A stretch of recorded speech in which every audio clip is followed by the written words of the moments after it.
Your heart races, your palms sweat, your breathing quickens, your stomach flutters with that unmistakable sensation we often call butterflies. What are you feeling in this moment? Are you falling in love? Are you terrified? Are you about to step on stage for the performance of your lifetime? Are you furious? The truth is, your body doesn't know the difference. And more unsettlingly, neither do you. There is this phenomenon that fundamentally shapes your relationships, your decisions, and your understanding of yourself, yet operates almost entirely beneath your conscious awareness. Psychologists call it misattribution of arousal, the human tendency to confuse one emotional state for another, based solely on the similar physical sensations they produce. What you're about to hear may change how you understand every significant emotional experience you've ever had.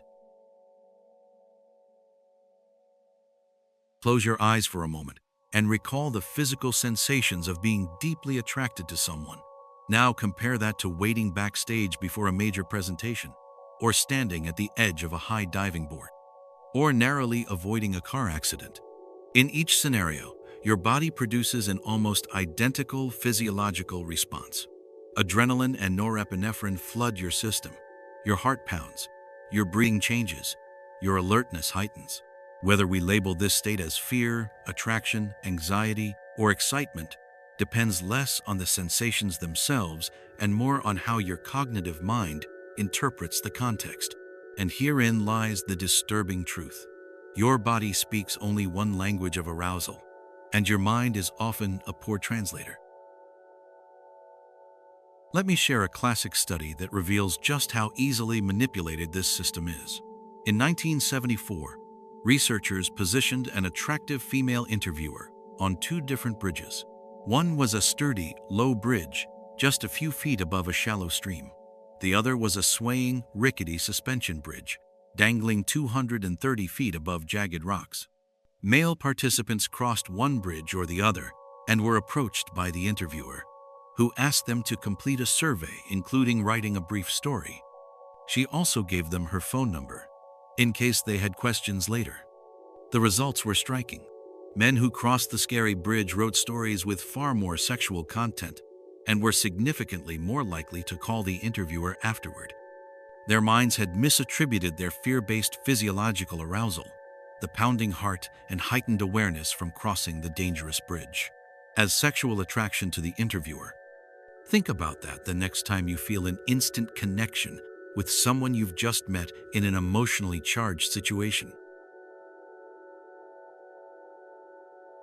Have you ever noticed how dating advice often suggests activities like roller coasters, horror movies, or adventure sports? There's a psychological reason behind this beyond just having fun.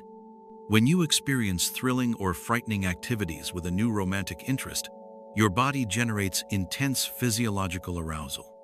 And your mind, seeking to make sense of these sensations within the context of a date, often misattributes them as romantic attraction or sexual chemistry. Consider your own experiences. That magical connection you felt with someone during an adrenaline-pumping activity. Was it genuine compatibility, or simply your brain confusing fear with attraction?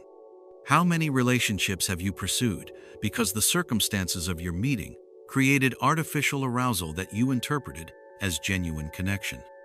This isn't just theoretical.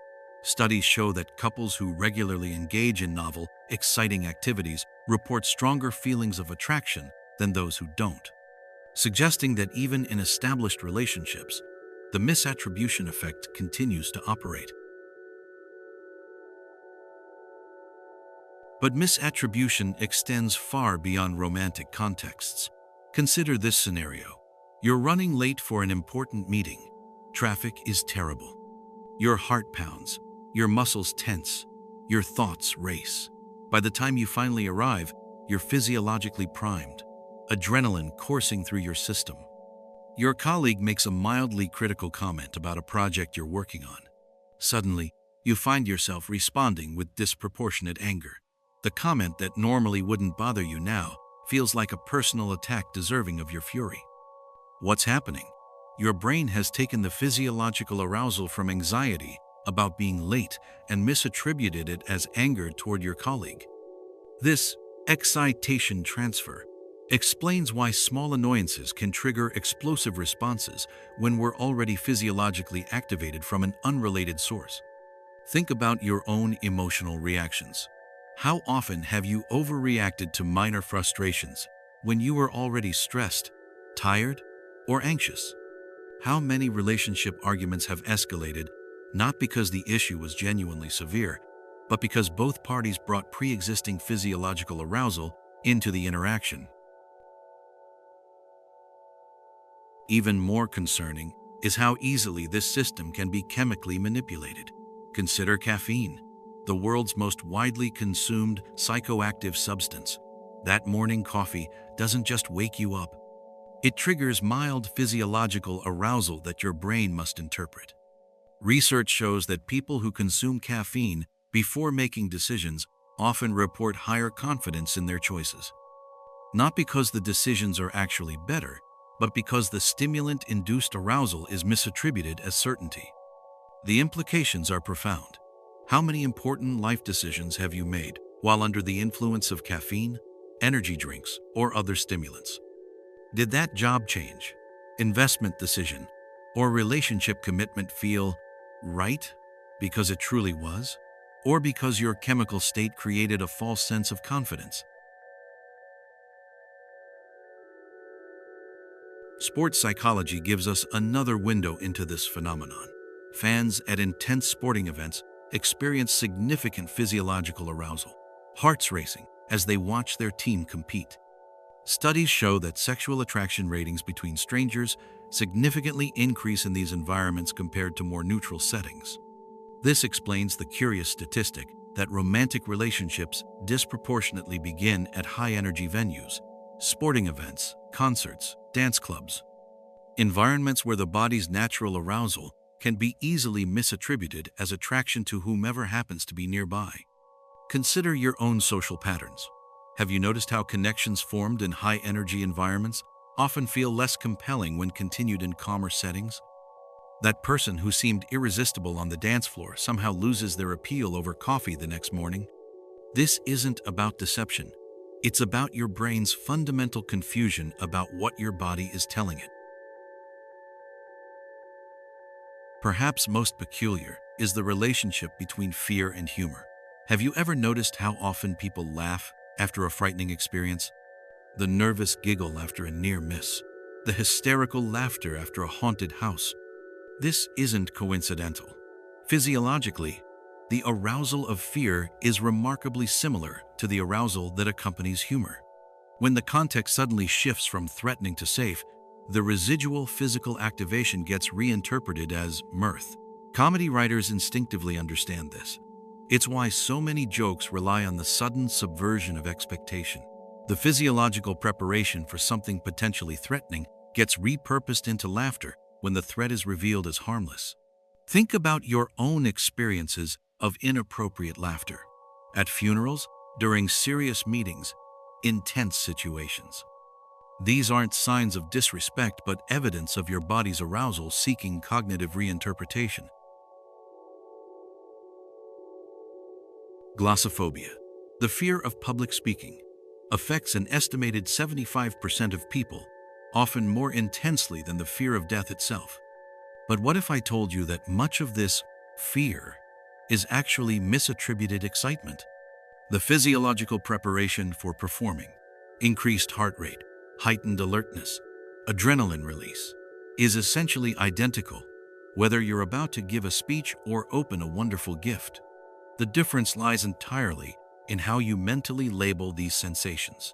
Studies show that simply telling yourself, "I am excited," rather than "I am nervous," before a performance can significantly improve outcomes. This isn't positive thinking magic.